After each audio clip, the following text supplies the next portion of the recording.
We've all got two wolves in us, a good one and a bad one, and they both want to eat. The best I can tell, we just got to feed that good one a little more than the other one. Happiness is an emotional response to an outcome. If I win, I will be happy. If I don't, I won't. It's an if-then, cause and effect, quid pro quo standard that we cannot sustain because we immediately raise it every time we attain it. You see, happiness demands a certain outcome. It is result reliant.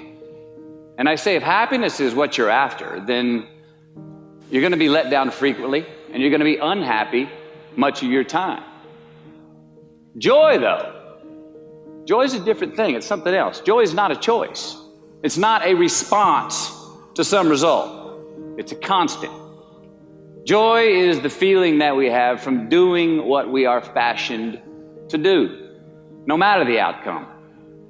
Now, personally, as an actor, I started enjoying my work and literally being more happy when I stopped trying to make the daily labor a means to a certain end. For example, I need this film to be a box office success. You know, I need my performance to be acknowledged. I need the respect of my peers. All those are reasonable aspirations, but the truth is, as soon as the work, the daily making of the movie, the doing of the deed became the reward in itself for me, I got more box office, more accolades and respect than I ever had before. See, joy is always in process. It's under construction. It is in constant approach, alive and well in the doing of what we're fashioned to do and enjoying it. Now, the easiest way to dissect success is through gratitude. Giving thanks for that which we do have, for what is working. Appreciating the simple things we sometimes take for granted. We give thanks for these things, and that gratitude reciprocates, creating more to be thankful for. It's really simple, and it works. Now, I'm not saying be in denial of your failures. No, we can learn from them too, but only if we look at them constructively, as a means to reveal what we are good at, what we can get better at, what we do succeed at. All right, life's a verb. We try our best, we don't always do our best. And since we are the architects of our own lives, let's study the habits, the practices, the routines that we have that lead to and feed our success, our joy, our honest pain, our laughter, our earned tears. Let's dissect that and give thanks for those things. And when we do that, guess what happens? We get better at them, and we have more to dissect. It's a get-rich-quick on the internet, richest 15 minutes of fame world that we live in, and we see it every day. But we all want to succeed, right? So the question that we got to ask ourselves is what success is to us, what success is to you. Is it more money? That's fine. I got nothing against money. Maybe it's a healthy family. Maybe it's a happy marriage. Maybe it's to help others, to be famous, to be spiritually sound, to leave the world a little bit better place than you found it.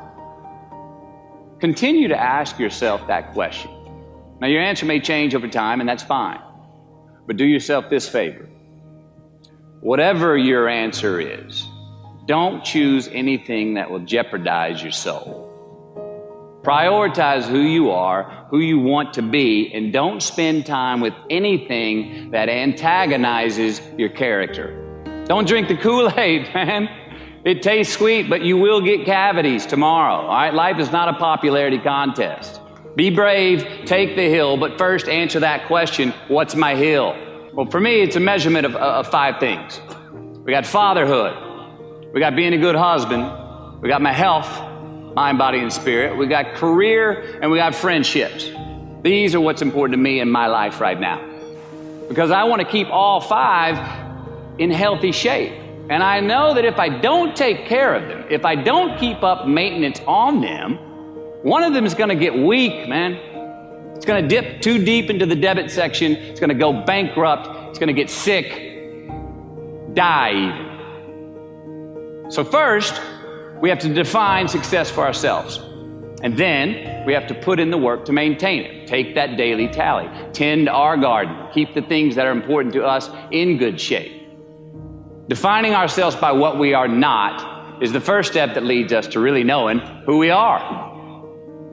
You know that group of friends that you hang out with that they really might not bring out the best in you? You know, they gossip too much, or they're kind of shady.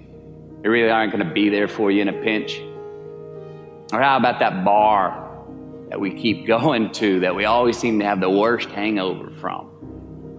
Or that computer screen, right? That computer screen that keeps giving us an excuse not to get out of the house and engage with the world and get some real human interaction. Or how about that food that we keep eating, the stuff that tastes so good going down, it makes us feel like crap the next week, when we feel lethargic and we keep putting on weight?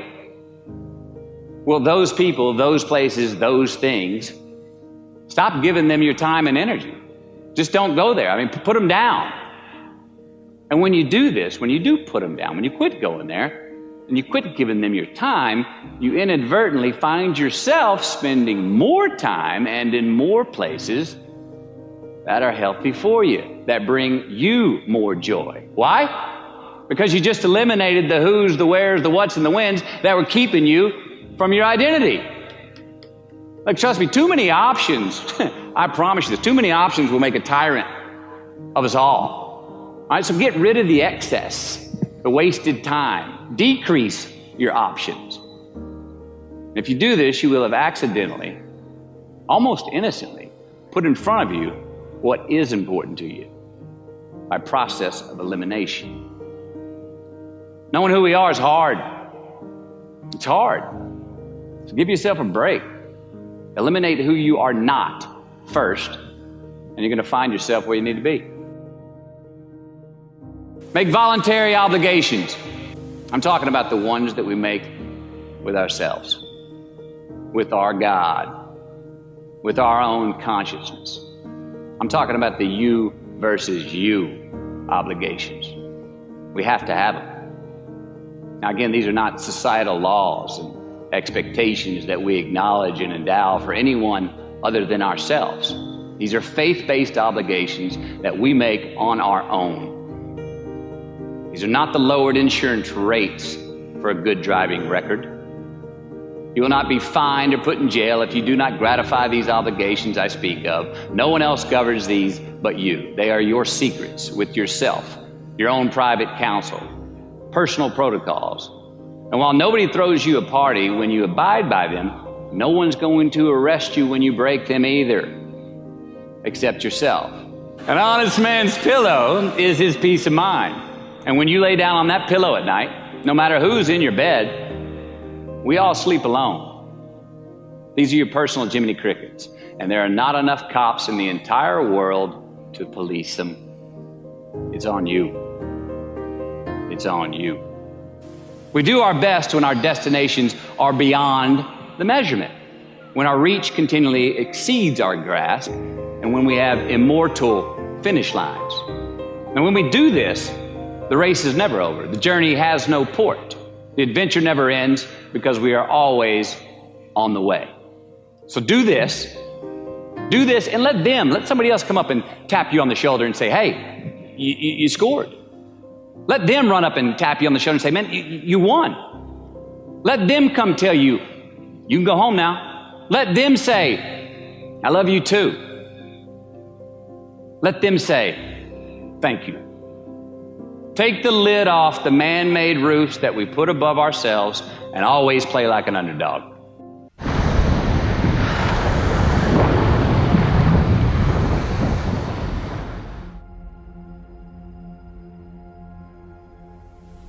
It's all on you. It's all on you. The self part is what's big. I'm gonna make myself good enough. I'm driven. I'm obsessed. I want to prove people wrong. I'm a warrior. A warrior is a motherfucker who says, hey, I'm here again today. I'm here again tomorrow. I'm gonna be here the next day. It's a person that puts no fucking limit on what's possible. It's a brutal journey every fucking day. Thicken your skin. Become more of a human being. Don't be afraid of the reflection in the mirror, because that's all you can be afraid of. Once you overcome the reflection in the mirror, you've done it. People want to know how to stop the laziness, and they want to know how to stop the procrastination. And, you know, they have some idea in their head, you know, some kind of a vision, what they want to do, but they don't know where to start. I have a very simple answer for that. Here and now. That's it. You want to improve? You want to get better? You initiate the action aggressively. You go. You're gonna have to fucking suffer, man. It's how you get somewhere in life. Motivation is crap. It's shit. It comes and goes as how you feel. Fuck that shit, man. Fuck that shit. Most of this generation quits the second they get talked to. You did this wrong, or they get yelled at. It's so easy to be great nowadays because everybody else is, most people are weak. This is a softened generation. So if you have any mental toughness, any ability, you have any fraction of self-discipline, the ability to not want to do it but still do it. Step aggressively towards your fear. And that step towards your fear is the step into bravery. Because we're scared of what we don't know. And there's only one way to learn and to know, and that is to confront that fear. I'm not gifted. I'm just driven. So that's when you move from motivation to driven to obsessed. It's how you get through that on a daily basis. We forget how badass we are during that hard time. It's a difficult motherfucker where you're gonna fail and you're gonna be in your head. You're gonna be saying, I'm not good enough. And it's how you get through that. You have to do it, and you have to do it now.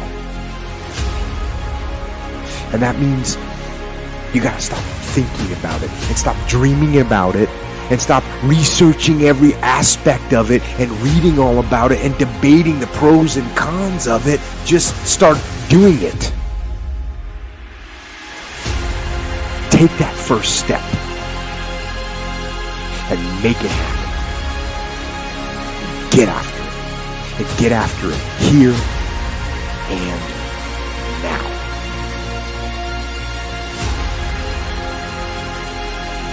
Get the fuck after it. Get after it. Get after it. You ain't good enough, motherfucker. Get after it. Get after it. To grow, you must suffer. Some people will get it, some people won't.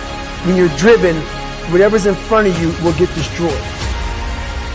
Get your ass kicked. Do things you hate to do. Be uncomfortable every fucking day of your life.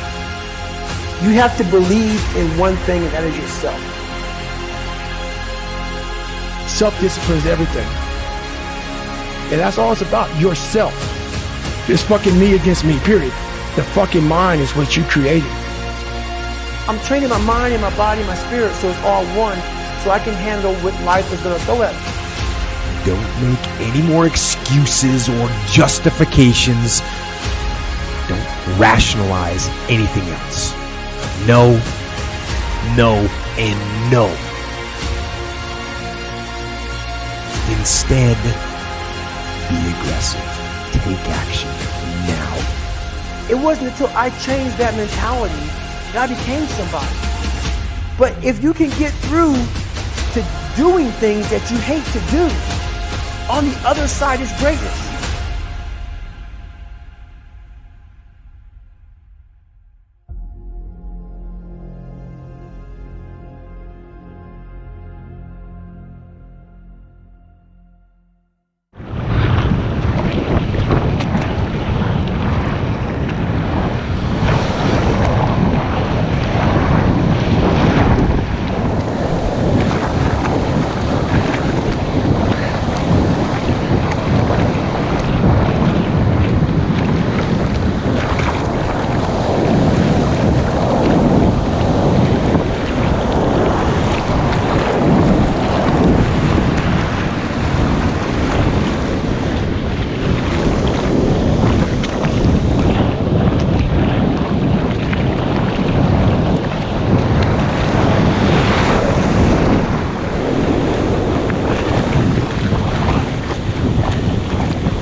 The wolf laying in its den is never as hungry as the wolf fighting to survive. A hungry wolf is bound to wage a harder battle.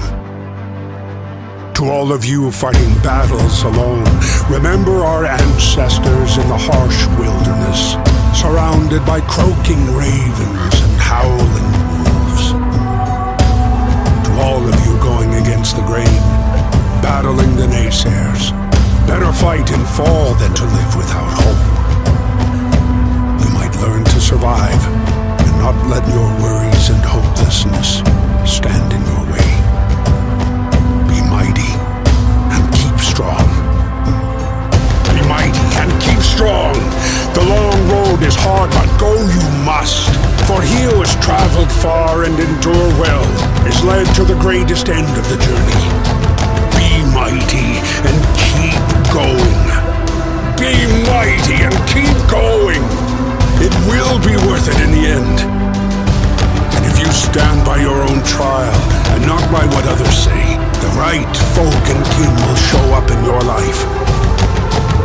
You won't be a lone wolf forever. So don't look back. Not every cloud which darkens the day brings rain. Look forward to the bright destination of your chosen path. It doesn't matter if you have to walk alone for a while. It is much better to walk alone in the right direction than be the one who waits to be taken like a fox from a trap. Stay strong. Your destiny is in your hands. Get out there and hunt it down. Get inspired with music by Denheim.